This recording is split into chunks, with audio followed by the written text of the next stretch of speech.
तो महाराष्ट्र में सरकारी नौकरी का सपना देखने वाले उम्मीदवारों के लिए एक बहुत ही शानदार खबर है। आज के इस एक्सप्लेनर में हम हाल ही में घोषित हुई कामगार आयुक्तालय ग्रुप सी भर्ती 2026 पर पूरी गहराई से चर्चा करने वाले हैं। चलिए देखते हैं कि ये नई घोषणा अपने साथ क्या-क्या बड़े मौके लेकर आई है। 1,12,400 रुपये। जरा सोचिए, ये सिर्फ एक नंबर नहीं है, ये वो अधिकतम मासिक वेतन है जो इस भर्ती के जरिए पाया जा सकता है। सच में ये एक ऐसा बेमिसाल मौका है जो न सिर्फ जॉब सिक्योरिटी देता है, बल्कि एक जबरदस्त फाइनेंशियल ग्रोथ की गारंटी भी लेकर आता है। आज के इस पूरी चर्चा को हम 4 बहुत ही आसान हिस्सों में बांटने वाले हैं। सबसे पहले कामगार आयुक्तालय का अवसर, फिर उपलब्ध पद और उनका वेतन, उसके बाद एलिजिबिलिटी यानी पात्रता मानदंड, और आखिर में एप्लीकेशन प्रोसेस और ज़रूरी तारीखें। तो चलिए सीधे चलते हैं हमारे पहले भाग की तरफ, कामगार आयुक्तालय का अवसर और महाराष्ट्र में एक सरकारी नौकरी की अहमियत। अब सबसे पहला सवाल कि ये कामगार आयुक्तालय आखिर है क्या? देखिए, सरल शब्दों में कहें तो ये महाराष्ट्र सरकार का वो अहम विभाग है जो पूरे राज्य में मजदूरों के हकों की रक्षा करता है। इसका काम ये पक्का करना है कि जहां भी लोग काम कर रहे हैं वहां के नियम और कानून सही से लागू हों। मतलब, इस विभाग का हिस्सा बनने का सीधा सा अर्थ है सिर्फ एक नौकरी करना नहीं, बल्कि समाज में जमीनी स्तर पर एक बहुत बड़ा और पॉजिटिव प्रभाव डालना।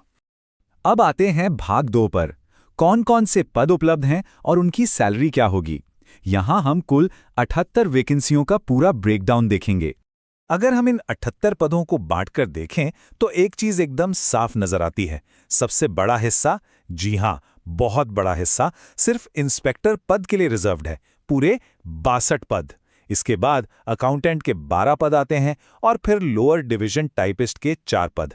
यानी जो उम्मीदवार इंस्पेक्टर बनना चाहते हैं उनके लिए यहां अफसरों का पड़रा काफी भारी है। और अब बात करते हैं उस चीज की जिसका सबको इंतजार रहता है, सैलरी। इंस्पेक्टर और अकाउंटेंट दोनों के लिए बहुत ही शानदार S13 पे स्केल तय किया गया है। इसका मतलब है कि बेसिक सैलरी 35,400 रुपए से शुरू होकर सीधे 1,12,400 रुपए तक जा सकती है। और हाँ, इसमें सरकारी भत्ते बिल्कुल अलग से जुड़ेंगे। वहीं दूसरी तरफ लोअर डिवीजन टाइपिस्ट के लिए S8 वेतनमान है, जो 25,500 रुपए से शुरू होकर 81,100 रुपए तक जाता है। साफ तौर पर देखा जाए तो ये सारे ही पद बहुत ही मजबूत आर्थिक स्थिरता देते हैं। चलिए आगे बढ़ते हैं हमारे तीसरे भाग की ओर, पात्रता मानदंड की जांच। देखते हैं कि इन बेहतरीन पदों के लिए क्या योग्यताएं मांगी गई हैं। एजुकेशन की बात करें तो नियम बिल्कुल स्पष्ट हैं।